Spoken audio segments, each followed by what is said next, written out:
Hey, can you hear me? Yeah, Wonderful. I'm sorry it took so long. no I big deal, was dude. in It your really is. office. I'm gonna be on stream in one way or the other, so it it's all good. So, Okay. All right, let me pull up your tweet. Um, there we go. All right, so the what it was that you tweeted out was addiction can be an explanation for behavior, but never an excuse. So do you want to explain a little bit further what you mean by that? yeah, so I believe that addiction can help explain why somebody acted the way they did, right? It can explain why maybe they treated family terribly or they possibly committed like certain crimes or abused family members or mistreated them or their children. It can be an explanation for it, but it is not going to excuse you of the responsibility of your actions. Therefore, like for example, it's not going if a mother mistreats her child because she's addicted, we can understand the explanation for that and get her the help she needs, but she still needs to make right by her actions with that child. She cannot expect just like oopsie doopsie, I did drugs, so everything's good. You need to it's not going to excuse the actions that you did towards your loved ones of responsibility of your actions. That's basically what I mean. Okay, so is there an extent to where you would excuse them? Like, say you they do something wrong, but it seems as though it's because of their addiction, and so you are willing to excuse like parts of like I don't know how to say this, like a certain amount of culpability in this scenario because you feel as though maybe like there is uh, there is somewhat of an exception added onto this. Could you expand on that? I don't Yeah. exactly know what So you mean. say my mom breaks into my house and steals all my money and then steals my car and runs off. Oh, if she just did this just because she wants to steal all my money and run off, I might act completely differently than I would if I knew that she was addicted to drugs and there is some. Oh yeah, of course, of course. Like I believe that I believe that addiction and it affects your mental state. It affects your physical state too. It is not just like a mental thing, but also it physically your body changes. I saw my mom go through heroin addiction. It's Right. the main reason I made that tweet was because I was thinking about my mom and certain things she did while she was high on heroin and places and things she did to me in our relationship. And so the explanation, I think if you explain something, right, that can help you know the framing for something which is different, right? I believe, for example, somebody who goes to a store and steals bread, the explanation can help, of course, like explain why you did that, and it can change how you treat the situation and what you should do about the situation.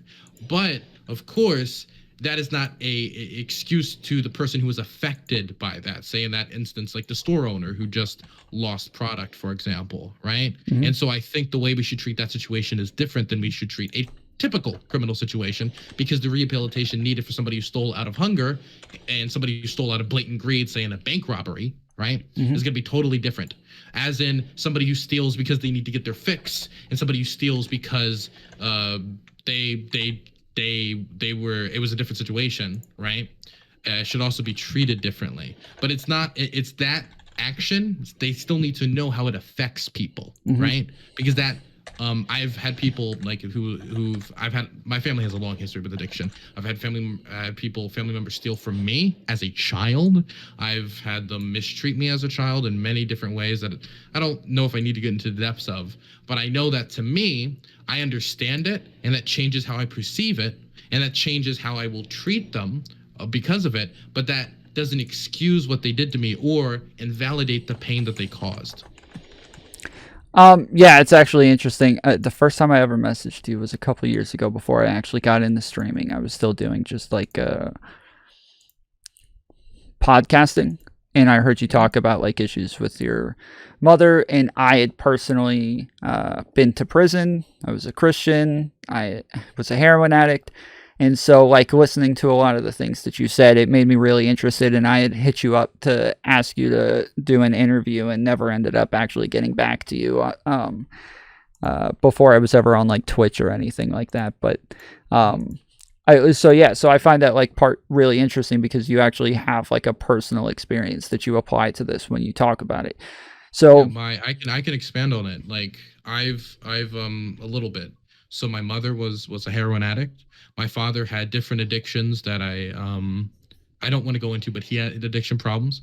Another family member, which I basically consider like my brother, he suffered with alcoholism, to the point of violence towards me. And all of those addictions had affected my development as a child and how I was treated in different ways. And it and in many ways it robbed me of having that childhood that I desired. I remember distinctly being told like, "Hey, your mom's coming," and this is more a smaller story. I don't want to get into like the more like going to drug houses, stuff like that, right, or this is just a smaller thing because there's a lot of small things that affect you that I think a lot of people don't recognize. People have like there was of course violence, there was of course drugs, there was of course like very terrible situation, but like just a small thing. Like I remember my mom being told, "Hey, your mom's coming to your birthday party today." And so everybody's coming over, everybody's coming to the house, and it's a birthday party, woohoo! And I'm just standing by the window, and I'm just sitting there, and I'm just like waiting, and I'm waiting. People come in, they go out. Before you know, it's time to open presents. Oh, we'll wait till mom's here.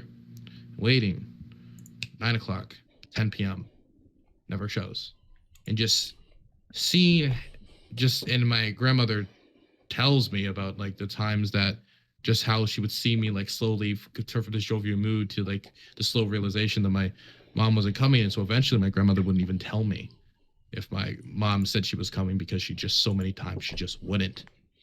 And the ways that affected me, I know the explanation for it. I know why that was the case. I know why I didn't have that childhood and that normal life, mm-hmm. but that's not. She had to make right by the pain she caused. Right. It's not just that, like, hey, 20 years later, after everything's good, she could just walk in there and be like, "So everything's fine." I'm like, "Okay, yeah." Like, there's no apologies, no. Hey, probably should have, not taken you to drug houses. Nothing. There needs to be an understanding of what she did wrong. And a showing that she understands that she did something wrong, right? Yeah. She needs to do right by what she did. Obviously, she can't now, but that's what I wish she got to do. Okay, so I just want to make this clear. When I'm talking to you about this, I don't want to make it sound as though I'm telling you how much you should or shouldn't hold somebody in your own family accountable, but more so talking about how much in general we should or shouldn't excuse things based on whether or not somebody's addicted, right? So when we look at addiction, we think like, okay, this is somebody who has a mental disease where they kind of lose agency in what it is that they do to a certain extent, and sometimes to a full extent. So if we talk about, because you've already said that to some degree you will excuse somebody, just not fully. You're not going to give them a full excuse, but to some degree you will lessen how culpable they are in this scenario, correct? When I used the word excuse in this tweet, I specifically meant like the idea that they need to make right by their actions. No matter what they did wrong, they need to make right by their actions. Okay. I would even say that even if addiction completely took over their body, they still need to make right by that, because they did by whenever in their life, whenever they started getting addicted, or that they affected people in negative ways, most certainly the ones who care about them the most. And I maybe I'll say that it definitely changes how I judge them. If you want to use the word, I will excuse the behavior to an extent. But when I use the word never an excuse, when I meant that like that never removes you of responsibility, right? Of all, like, you can't just say one day, well, I wasn't responsible for this, so I don't need to apologize. I don't need to make right for it. It was all the drugs. You still need to fix the harm you caused. That's more what I was trying to get at with this. So would you apply this to like legality as well, or just like in a moral personal sense? Oh, this was mostly just a moral personal sense. I didn't really. I was just thinking a lot about my mom when I made this tweet, and about how like I understand like why she used. I understand like how addiction works, Mm-hmm. but I just wish that she at one point made right by what happened. Sadly, that was not the case, and so I was just thinking about that when I made the tweet. Okay, I gotcha. So yeah, so like I then that makes sense because the way that you word it, like never an excuse. It seems Yeah, I meant like you can never remove responsibility. You can never remove that need to fix it, right? Even no matter how drug addicted someone is, like at the very least, you still need to go out and apologize and make right by people. Now it is up to those people if they accept that, right? Because for me, I know people that even they understand the thing, but the amount of pain that that person caused was so massive that even that won't allow them to re-enter their lives. I know this for a lot of people who have been abused by people who have been addicted. I've been a, that is a massive barrier for people to overcome when it comes to, like, even if you understand why it happened, the mere presence of people who hurt you in those ways can continue that pain at times. And so that's up to each individual. But for me, I try to be as forgiving as possible, but I do need to see some culpability for one's actions. Well, all right. So if you and I are standing in line and we've got, like, I don't know, Destiny standing behind me, you're standing in front of me, we're all standing in line at McDonald's, and Destiny pushes me in the back and I come flying into you. Now normally if I come flying into you and push you, I would like back up and be like, oh, I'm so sorry about that. But since it's Destiny who shoved me into you, I don't feel as though like this was my choice to come flying into you. I don't feel any sort of responsibility in this whatsoever. I think this is Destiny's fault. And I think of addiction a lot in the same way, where the person isn't actually themselves. They're not actually the one committing these actions. They're not the one. Yeah. Can I put a I will accept this to an extent, but I just do want to highlight that this varies by degree, of course, right? Like some addictions are a lot more controlling and powerful than others, right?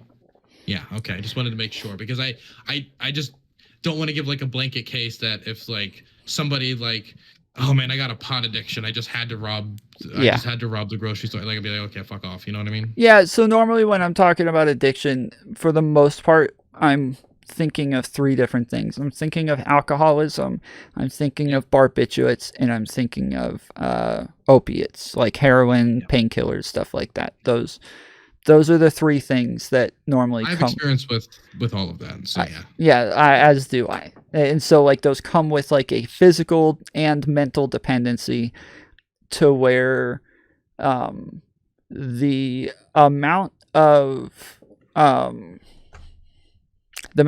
agency that you have in these situations is kind of limited. And I struggle to know where that line is drawn, but I know that that the line is just different, right? Like if someone isn't in control of their own actions and what it is they're doing, then I don't know how much I can hold them accountable. Now, if somebody just for the hell of it goes out and just starts shooting up heroin just because they want to, I think in this case, I'm more so holding them accountable for making the stupid decision to just go out and start shooting up heroin. But if they were prescribed painkillers for a long period of time for some sort of chronic pain that they've been dealing with, and gained a dependency to this medication over time, and once they were taken off of it, needed to then self-medicate because they had this dependency already. I think that the amount of agency that that person had in this scenario is very, very limited and isn't compared to somebody who just chose to go out and start shooting up heroin. So I 100% I 100% agree with you that the amount of I would say culpability, or the amount you would need to hold someone responsible, is completely different in both a legal and moral sense, right? And what I mean by that is that I believe the law should treat people who commit robberies or do stuff while addicted differently than people who do it while not addicted. Right. Of course, you need to check the conditions of why they did it. For example, if someone's addicted and they rob somebody, but it's not related to their addiction, then that's a different scenario, because someone can be addicted while also involved in activities that are illegal, that are not related to that, of course. That it's not a blank check for you to do anything, right? But it should be treated different. Like, if you are able to get somebody off drugs that who did it because they were on drugs, then obviously the rehabilitation process is probably going to be much shorter than if somebody committed a violent crime and it was not involved at all.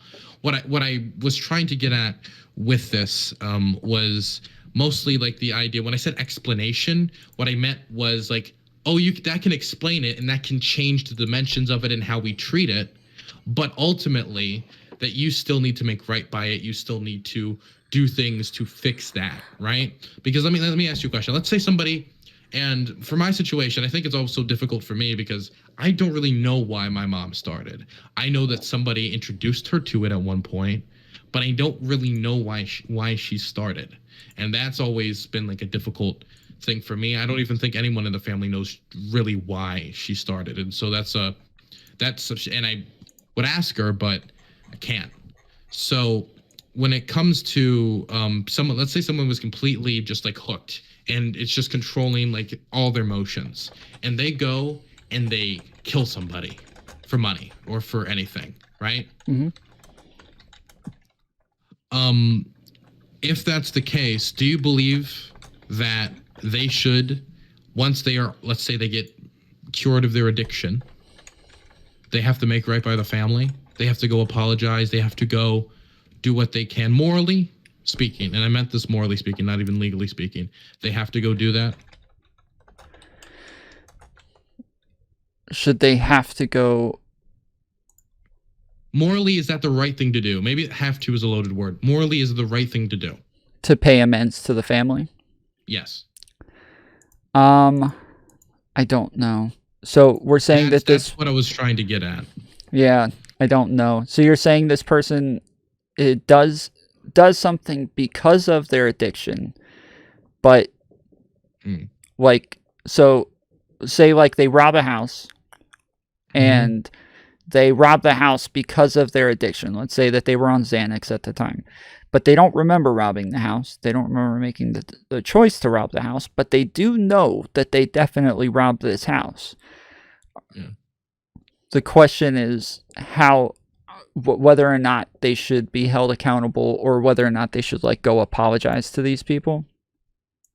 Yeah. I know there are cases of people like completely not remembering that they went and committed crimes, but I would say that is a lot rarer than normally. Usually people can at least remember, but it depends on whether they did it while high or while not high, of course.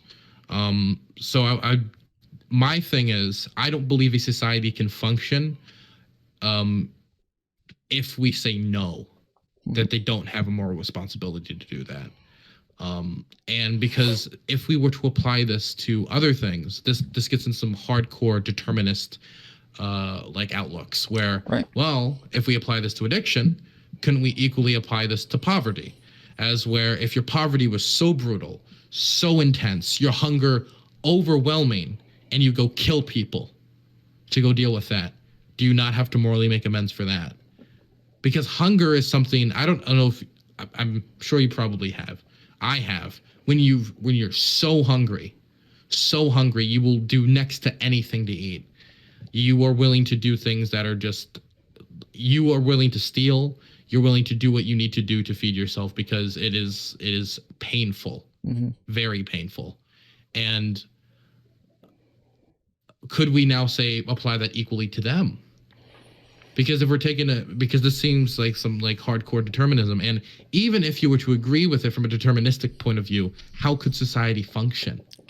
I agree with you, but I don't think that we could actually draw a line for whether or not someone is hungry enough or whether or not they're just starving or any of those things. Whereas we can like diagnose someone with addiction and know that they do have this issue, right?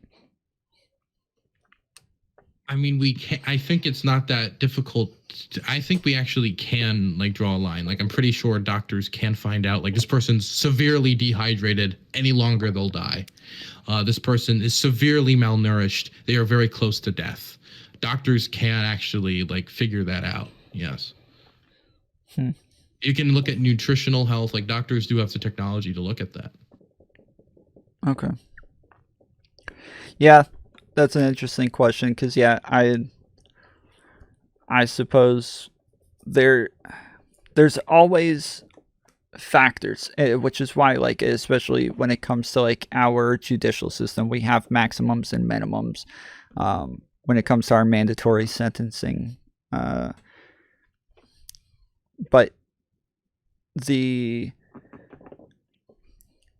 I guess the amount that someone is culpable in those scenarios will change based on their circumstances. So maybe like the more hungry they are, the higher or lower they're going to end up between mandatory and minimum on mandatory sentencing. But when it comes to addiction, that actually like especially in the legal system pretty much completely changes. Like you don't even end up on the spectrum of mandatory and minimum anymore. Like normally in most states, you're gonna just be off in a completely different grouping where like jail's not even an option now. Like maybe it's rehab, maybe it's drug court, maybe it's some sort of intense probation or something like that. But most of the time, like they're just, if it's because of addiction, they're just not even gonna think of jail whatsoever. But with hunger, I don't know.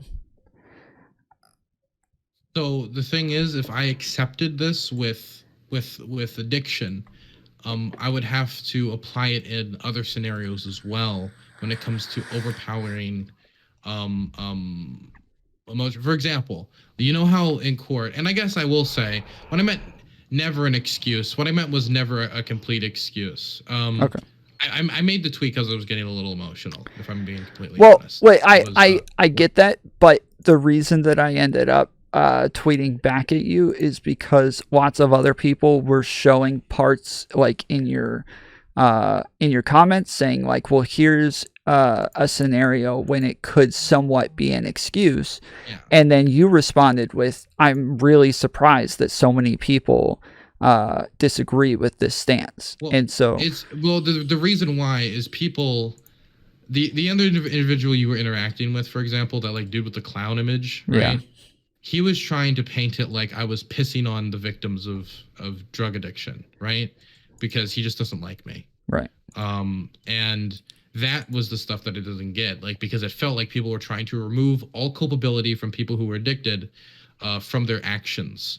And addiction, if it's a disease that affects multiple people, right? It's a disease that affects everybody who cares and loves about that person, and that disease hurts other people, right? And so I believe to some extent, number one, for society to function, and number two, because of the fact that they've done harm, that they need to right those harms. The way they should be treated in society will 100% be different, in my opinion, than somebody who murdered or hurt people or did other things while not addicted, while not under those influences. But I meant this in mostly a moral standpoint, and I meant like the idea that you could wash all culpability of one's actions. Okay. Yeah, I think I agree with that for the most part, like to an extent. Like, so one of the examples that I gave for a legal example was the somebody who was on Xanax and like doesn't remember robbing a house or something like that.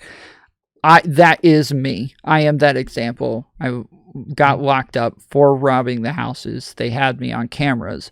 But when it came to like actually going to court over this, my lawyer kept asking like, well, but why did you do it? And I kept saying, I don't know. Like, I don't even remember doing it, dude. Like, I'm prescribed Klonopin. Sometimes I don't remember if I took it or not. And so I take more. And then all of a sudden, the rest of the day is just blacked out. And I don't remember breaking into these houses whatsoever. And he's like, oh, wow. Okay. So, like, literally, you have to have an intent in this case. And since there is no intent, there's literally nothing they can do in this scenario. Like, you're going to get off scot-free as long as you can prove that you took Klonopin. Then, like, this is done and done. But I had to go to court and, like, just to, like, full disclosure, in this case, if I wanted to do that, I had to go to court and fight the charges. And I had already been in jail for 4 months at that point. I was 18 years old. I was not willing to stay in longer, not knowing what my outcome was going to be, what was happening to my life. Like, where it's just the not knowing is the worst part of sitting in jail while you're waiting to go to court. I didn't care if they sentenced me to 5 years. I just wanted to know what was going to happen to me.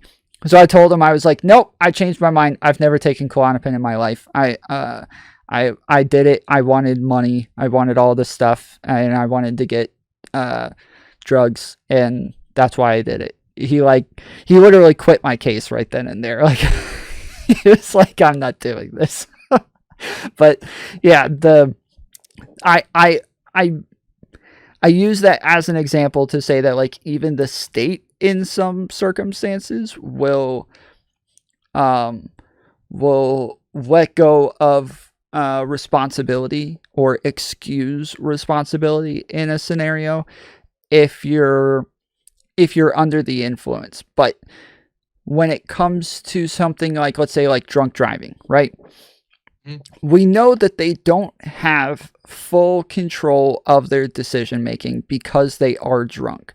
But that doesn't mean that we are more lenient on them when they drink and drive. Why? Because we put out so much information and education on this in commercials, in schools, in bars, like it's everywhere, saying, hey, don't drink and drive, plan ahead, make sure you have an Uber or something like that you've already scheduled, make sure somebody else is holding on to your keys, make sure that you bring a designated driver. Like, everybody knows all of the things that they are supposed to do before they drink. So you have your agency, and you know you can make your decisions before you start drinking. But that's not necessarily the case when it comes to something like whether or not you shoot up heroin or whether or not you take the Xanax. These scenarios are a little bit different. We can't tell you, like, hey, plan ahead and make sure you don't go rob a house. Like, there's not there's not a good way to do that. There's not a good public service announcement that we can put out about that sort of thing. Mm-hmm. So the culpability would be a little bit different. I will say that like if somebody, of course, I guess I do think I could have probably made the tweet a little bit clearer, but the way that it affected me, and like I would say one of the most major ways it affected me, of course, was my mother was not as present in my life, but my mom didn't pick me up from school when I was 5, and that was when I was raped when I was 5, right? Mm-hmm. And the damage that did, of course, was much bigger than I realized at the time. And the question that I will always have is, what amount is she responsible to that, number one? And number two, even no matter, like, I know she was high while that happened. She just didn't pick me up. She got high and didn't pick me up. That happened all the time. Even if it was extremely overpowering, does she still have to make right by the damage she caused by me, considering that changed the course of my life forever? and it impacted me in a very major way. And the ultimate answer I come to is societally, of course, that has to be done because there's so much damage done by that, and it is a person's personal responsibility to take hold of their actions. Legally, of course, she should be treated differently. Also, because she wasn't the one who did it, so of course she wouldn't be like put in prison for that. Um, and of course, it becomes degrees of responsibility. But when I said an excuse, I basically meant never a complete excuse. You cannot use addiction to just like say, I was addicted, I didn't do all these things I needed to do, I didn't do that, so scot-free, and then you're good. Okay. Right? Like could you imagine a scenario where that happened, what I described to you, and a certain amount of addiction was occurring, and it was their responsibility to pick me up and they did not, and they don't even need to apologize because they have no culpability. Yeah. Yeah, Like that, I completely understand that. And like I said, the reason that I had an issue with it is because it seemed as though people were giving a lot of examples of where there would just be less culpability, and then you came back and said, I can't believe people disagree with this. I 100% stand by what I've already said. To well, where to it me was it wasn't like well, the just an majority emotional post I at would that say most point. of those tweets that came, I didn't see those ones. I think maybe I saw one or two of those. Most of the things when I responded to was the people who were trying to like. It was after I saw that one tweet where they were like, why'd you tweet this on the day that guy from The Wire died? You know, it's really insensitive, and that fucking pissed me off What because the hell? he thought I made the tweet to attack the guy from The Wire, and then wanted to What the hell? debate me on Facebook Messenger about it, and I Yeah. told him to fuck off. Freaking crap. What the? dude? I'm 20. I didn't watch The Wire. I don't know who the guy is. Yeah, the ones I was looking at is like Senpai Chow brought up like, so what if somebody's born with addiction? You know, somebody else brought up like, when you have addiction, like you don't necessarily have agency, so wouldn't you have less responsibility in this scenario, and therefore have somewhat of an excuse or things like that. Those were the top ones that I saw when I went over it. So that's why I didn't see that guy until I mentioned something, and then he and then he started responding to me as well and said he doesn't know how to use Discord.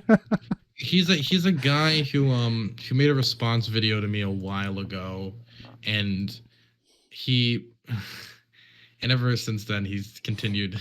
He's just continued because once I said Vosh is acting like a conspiracy theorist because of his butterfly ballot comments, and so he got really angry at that, and ever since then he's just been, I don't know, following me around, so that should just piss me off. That's not the like. No, never mind. That's a different person. Okay. I had Doomer Politics on last night to talk about his video, and we had a bunch of his haters just flood in to defend Vosh. So I was wondering if it was the same guy. No, it was a different guy. It's a completely different guy. Okay. Yeah, dude, I don't know if you saw this, but the guy was going off about how he doesn't know how to use Discord and he doesn't have the funding to start a Twitch account. And what the fuck does that mean? I don't know. And somebody said, damn, man, well, congrats on learning how to use Twitter. Jesus Christ, man. You can't, I don't know what to think of it. I mean, the thing is, he records all of his videos in his backyard with like the worst lighting. Like at one point, like unironically, the video he made about me, he looked like a serial killer. And I mean that literally. I don't mean that as like an insult. He legitimately looked like he was recording like you have 24 hours to deliver me $5 million or I will not return the president's daughter. Like I will. One second. Let's see if I can find it. Dylan.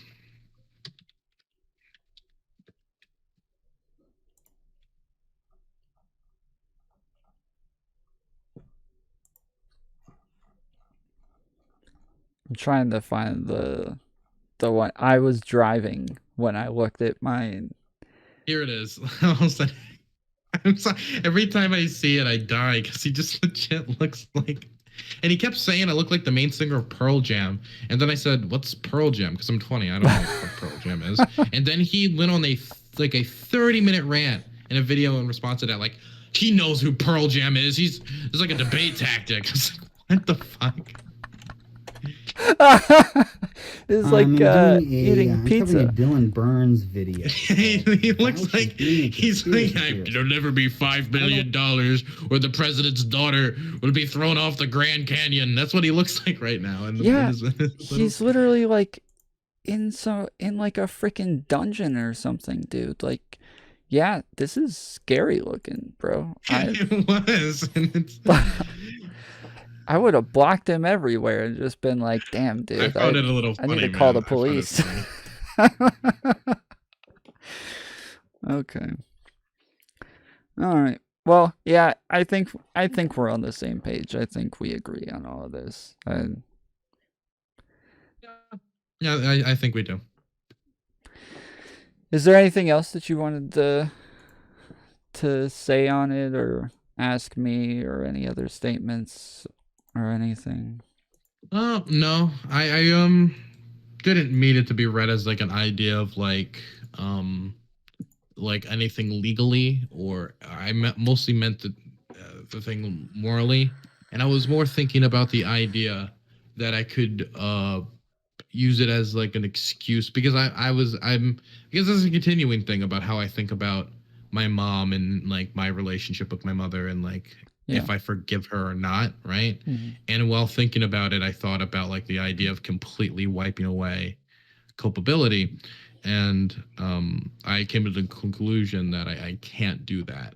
Yeah. And I don't think there was any scenario, no matter how she got hooked, on how I could, when I could do that. The only scenario I can think of possibly would be like the Senpai Chow version. In that version, still they would need to be completely addicted at that point. And even then, societally, it still wouldn't work, because you would still be causing damage that you would need to fix. But that morally, it would be different. Well, do you mind if I ask, like, where she is with her addiction now? She passed away in 2017. Oh, okay. So the reason I was asking, 15 when she passed. The reason I was asking is because, like, it's a thing that I used to always think was really dumb and cheesy, and over the last year, I've come to realize that this is something insanely true. Is that forgiveness is for you, not for the other person. They may get something out of it, but in the end, it's something that will be there for you to have some sort of closure and make yourself feel better, because she can't feel better about this. This doesn't affect her in any way. You holding on to this, it's only something that affects you now. And so it's something that, yeah, personally, like, I had to come to this realization that, like, there's somebody that I just held, like, so I never hated anybody in my life, and then all of a sudden I held so much hatred for someone that I had absolutely no closure with, absolutely no contact with, and I knew that I never would again, and had to, like, over time realize, like, me holding on to this, me being pissed off about this, and, like, driving to work half the time, like, going through the list of freaking things that I'd like to yell at them if I saw them again, like, that only affects me. It doesn't affect them. They don't freaking care about anything. They've moved on, and they're doing their own thing, and none of the things that they've done bothers them. It only bothers me, and I'm the only one suffering from it now. So I don't know if that's helpful in any way, but for me, it's been helpful. At the end of the day, like, she is gone, so it's like any apology that I could sorry, 1 second. Yeah. Sorry, there's a bug, and I just caught it because I want to know what the fuck it is, because God, it looks like a bed bug, and I'm worried. I guess for me, it is like I can't like tell her like, hey, I just want you to know I forgive you. Like that doesn't mean anything. So it would mostly be for me. You are right, yeah. All right. Well, I appreciate you coming on and talking to me about this. I know, especially for people on Twitch, I always appreciate when you guys, you know that there's something there, or some sort of content, and you can't stream it, but you do it anyways. I definitely appreciate that from you, man. No worries. No worries. Plus, I wanted to make sure if there was some misunderstanding here for it to get cleared up. So, no worry, man. Thanks for having me on, and I hope you have a blessed night, okay? Yeah, you too, man. Have a good night. Yeah. See you later. Later. All right. Well, I think that was a good conversation.